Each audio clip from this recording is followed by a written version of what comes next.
Assalamualaikum warahmatullahi wabarakatuh. Apa kabar Bapak dan Ibu semuanya? Kembali lagi di channel Tio Gunners.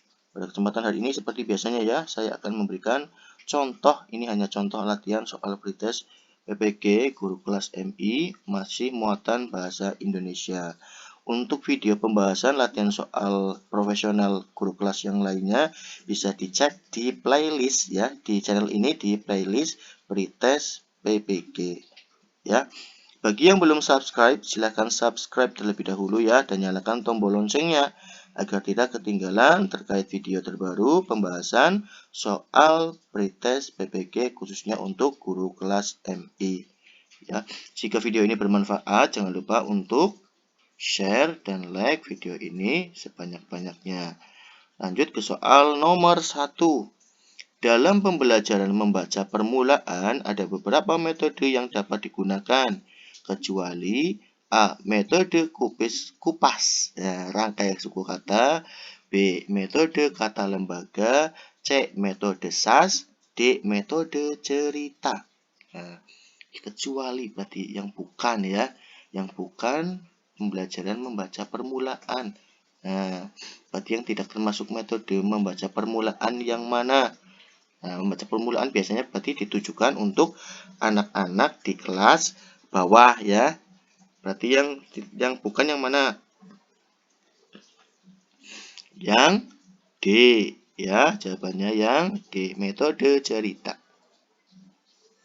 Soal nomor 2. Mula-mula diberikan kalimat secara keseluruhan. Kalimat itu diuraikan atas kata-kata yang mendukungnya. Dari kata-kata itu kita ceraikan atas suku-suku katanya dan akhirnya atas huruf-hurufnya. Kemudian huruf-huruf itu kita sintesiskan kembali menjadi suku kata. Suku kata menjadi kata dan kata menjadi kalimat. Berdasarkan studi kasus, metode membaca permulaan yang tepat digunakan adalah A. Metode alfabet, B. Metode suku kata, C. Metode SAS, D. Metode cerita. Nah, kira-kira untuk soal nomor 2, jawaban yang tepat yang mana? Jawaban yang tepat adalah yang B ya, metode suku kata. Lanjut soal nomor 3. Nah, ini ya ada beberapa tahapan. Yang pertama menulis permulaan. Yang kedua merangkaikan huruf lepas menjadi suku kata. 3. Merangkaikan suku kata menjadi kata. 4. Menyusun kata menjadi kalimat. Tahapan di atas adalah teknik menulis permulaan dengan metode A. Eja, B. Kata lembaga, C. SAS, D. Metode global. Nah, kalau tahapannya seperti ini dari nomor 1 sampai nomor 4, berarti ini termasuk metode apa? Metode SAS ya, metode SAS. Kita lanjut soal nomor 4. Pembelajaran membaca permulaan dengan metode ini dimulai dengan mengenalkan huruf-huruf secara alfabetis. Huruf-huruf tersebut biasanya dihafalkan dan dilafalkan anak sesuai dengan bunyinya menurut abjad. Untuk beberapa kasus, anak susah membedakan huruf-huruf B, D, P, Q, atau N, U, M, W, disebut metode A. Eja, B. Kata lembaga, C. SAS, D. Abjad. Nah, untuk soal nomor 4, kira-kira jawaban yang tepat yang mana kira-kira? Nah, soal nomor 4. Ya, ada ini ya, mengenalkan huruf-huruf secara alfabetis. Berarti jawaban yang tepat yang D ya, metode abjad. Soal nomor 5 ya, metode ini hampir sama dengan metode abjad.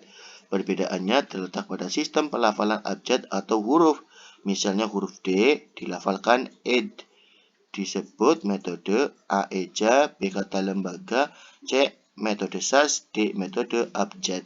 Ya, perbedaannya terletak pada sistem pelafalan abjad atau huruf. Nah, berarti yang tepat yang mana? Yang A ya, metode Eja. Lanjut soal nomor 6. Metode ini diawali dengan pengenalan kata yang bermakna fungsional dan kontekstual. Sebaiknya dikenalkan dengan kata yang terdiri dari dua suku kata terlebih dahulu. Kemudian mengenalkan suku kata tersebut dengan membaca kata secara perlahan dan memberikan jeda pada tiap kata disebut metode A. Eja, B. Kata, C. Sas, D. Abjad. Nah, kira-kira metode yang tepat yang mana? Yang tepat yang B ya, metode kata. Lanjut ke soal nomor 7. Metode ini diawali dengan penyajian beberapa kalimat secara global. Kalimat-kalimatnya didahului dengan cerita guru atau tanya jawab yang dilakukan antara guru dan siswa. Penyajian metode ini dapat dibantu dengan gambar tunggal. Disebut metode A. Metode kalimat atau sintaksis, B. Metode kata, C. Metode sas, D. Metode abjad. Nah, kira-kira untuk soal nomor 7, jawaban yang tepat yang mana? Yang A ya, metode kalimat atau sintaksis. Lanjut, soal nomor 8. Metode ini diawali dengan pengenalan kata seperti ca, ci, cu, ce, co, da, di, du, de, do, kaki, ku, keko, dan seterusnya. Kata tersebut kemudian dirangkaikan menjadi kata-kata bermakna disebut metode A. Metode kalimat atau sintaksis, B. Metode suku kata atau silabik, C. Metode sas, atau D. Metode abjad. Nah, kira-kira untuk soal yang seperti ini berarti termasuk metodenya apa? Metode yang B ya, metode suku kata atau silabik. Soal nomor 9 ini soal tentang pendekatan bahasa ya. Pendekatan pembelajaran yang berpandangan bahwa pengetahuan merupakan ciptaan manusia yang dikonstruksikan dari pengalaman atau dunia sejauh yang dialaminya disebut A. Pendekatan whole language, B. Pendekatan komunikatif, C. Pendekatan konstruktivisme, D. Pendekatan kontekstual. Nah, untuk jawaban nomor 9 ya. Di soal ini sudah ada kata kuncinya, dikonstruksikan dari pengalaman. Berarti yang mana jawabannya? Yang C ya, pendekatan konstruktivisme. Soal nomor 10. Pendekatan pembelajaran bahasa yang berdasarkan konsep integratif mengacu pada pengembangan dan penyajian materi pelajaran secara terpadu, lingkungan, proses belajar mengajar, bahasa yang dilandasi keterpaduan disebut, nah ini disebut pendekatan apa ya? A. Pendekatan whole language, B. Pendekatan komunikatif, C. Pendekatan konstruktivisme, D. Pendekatan kontekstual. Konsep integratif. Berarti yang mana kira-kira jawaban yang tepat? Jawaban yang tepat adalah yang A. Pendekatan whole language. Soal nomor 11. Pendekatan bahasa untuk berkomunikasi yang dilakukan dalam konteks yang seutuhnya. Kegiatan utama, kegiatan belajar mengajar bahasa yang menggunakan pendekatan ini berupa latihan-latihan langsung dapat mengembangkan kompetensi komunikasi yang dimiliki pembelajar, tidak hanya menguasai bentuk-bentuk bahasa, tetapi sekaligus menguasai bentuk, makna, serta pemakaiannya. Pendekatan bahasa ini disebut A. Whole language, B. Komunikatif, C. Konstruktivisme, D. Kontekstual. Kira-kira jawaban yang tepat yang mana? Kalau dari bacaan di atas kan sudah ada beberapa kata kuncinya ya. Berarti kira-kira jawaban yang tepat yang mana? Yang B ya, pendekatan komunikatif. Lanjut soal nomor 12. Pendekatan yang terfokus pada siswa diberikan kesempatan seluas-luasnya untuk mengembangkan pengetahuan, sikap, pengalaman, dan keterampilan dalam pembelajaran. Hal ini merupakan salah satu contoh pendekatan A. Whole language, B. Komunikatif, C. Writing process, D. Pendekatan kontekstual. Nah, kira-kira untuk soal nomor 12 jawabannya tepat yang mana? Pendekatan yang mana? Yang C ya. Pendekatan writing process ya. Lanjut ke soal nomor 13. Di bawah ini yang termasuk keterampilan bahasa reseptif. Nah, yaitu A. Mendengarkan dan menulis, B. Menyimak dan membaca, C. Menulis dan berbicara, D. Berbicara dan menyimak. Nah, ini yang termasuk keterampilan bahasa reseptif yang mana untuk soal nomor 13? Yang B ya. Kalau keterampilan bahasa reseptif itu ada dua ya, yaitu menyimak dan membaca. Untuk soal nomor 14, di bawah ini yang termasuk keterampilan bahasa produktif. A. Mendengarkan dan menulis, B. Menyimak dan membaca, C. Membaca dan berbicara, D. Menulis dan berbicara. Nah, tadi yang reseptif ya, yang ini keterampilan bahasa produktif ya. Kalau tadi yang reseptif yaitu menyimak dan membaca, berarti kalau yang produktif berarti yang menulis dan berbicara. Berarti kalau keterampilan bahasa produktif berarti menulis dan berbicara. Jadi jawaban yang mana? Yang D ya, keterampilan bahasa produktif yaitu menulis dan berbicara. Ya ini ya, ada sedikit penjelasan apa sih itu bahasa reseptif dan apa sih itu bahasa produktif. Bahasa reseptif adalah berbahasa yang digunakan untuk menangkap dan memahami informasi yang disampaikan melalui bahasa lisan dan tertulis. Adapun yang termasuk dalam keterampilan bahasa reseptif adalah kegiatan menyimak dan membaca. Ingat-ingat Bapak Ibu, kalau menyimak dan membaca berarti itu termasuk keterampilan bahasa reseptif. Nah, kemudian apa sih bahasa produktif? Nah, kalau bahasa produktif adalah berbahasa yang digunakan untuk menyampaikan informasi atau gagasan baik secara tertulis maupun lisan. Adapun yang termasuk dalam keterampilan bahasa produktif adalah menulis dan berbicara. Jadi kalau menulis dan berbicara itu masuk keterampilan bahasa produktif, tapi kalau menyimak atau mendengarkan dan membaca itu termasuk keterampilan bahasa reseptif. Nah, insya Allah Bapak Ibu sudah memahami ya perbedaan antara bahasa reseptif dan bahasa produktif. Kita lanjut ke soal nomor 15. Seorang penyair memilih kata-kata tertentu sesuai dengan maksud dan perasaan yang ingin disampaikannya ketika menulis puisi.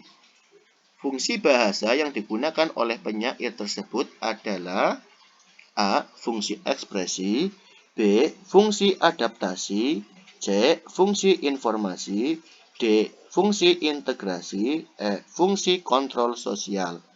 Kira-kira jawaban yang tepat yang mana? Nah, memilih kata ya yang dimaksud dan perasaan yang ingin disampaikan ketika menulis puisi. Ya, berarti yang mana? Yang A ya, fungsi ekspresi. Lanjut soal nomor ini ada beberapa penjelasan ya. Fungsi bahasa ya. Sebagai alat komunikasi, bahasa memiliki beberapa fungsi sebagai berikut.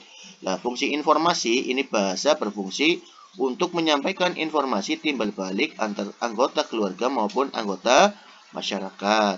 Nah, fungsi ekspresi diri, lah tadi contohnya ya, yang penyair ya membuat puisi ya, berarti itu menyalurkan perasaan, sikap, gagasan, emosi atau tekanan pembicara.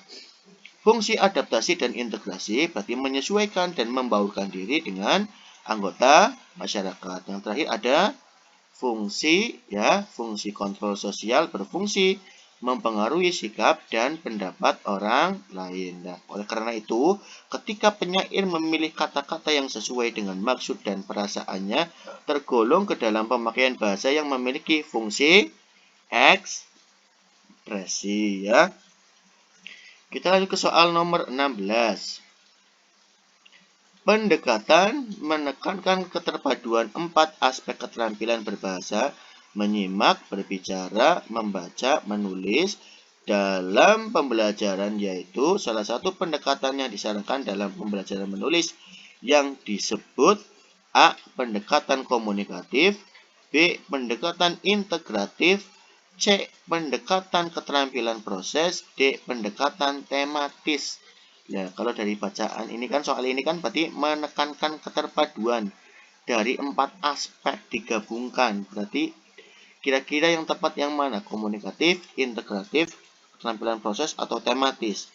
Yang tepat adalah yang B ya, pendekatan integratif. Kita lanjut ke soal nomor 17.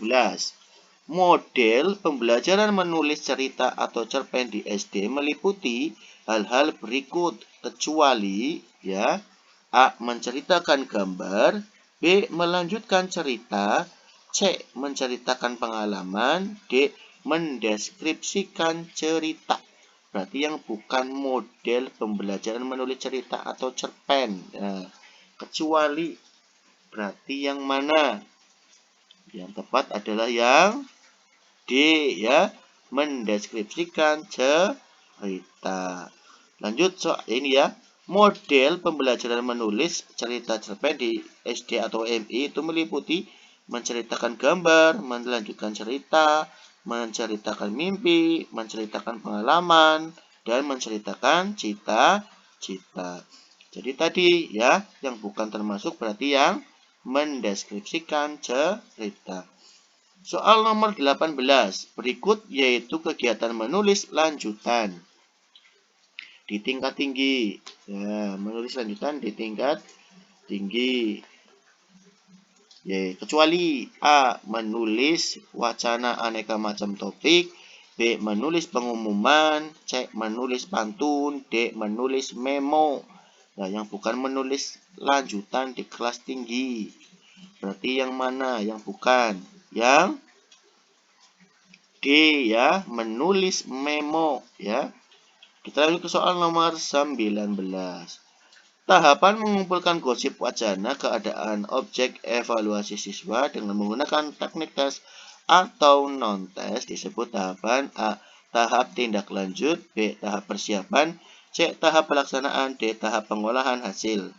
Nah, kira-kira untuk soal nomor 19 berarti tahap mengumpulkan gosip wacana keadaan objek evaluasi. Berarti kalau mengumpulkan gosip wacana keadaan objek berarti yang mana?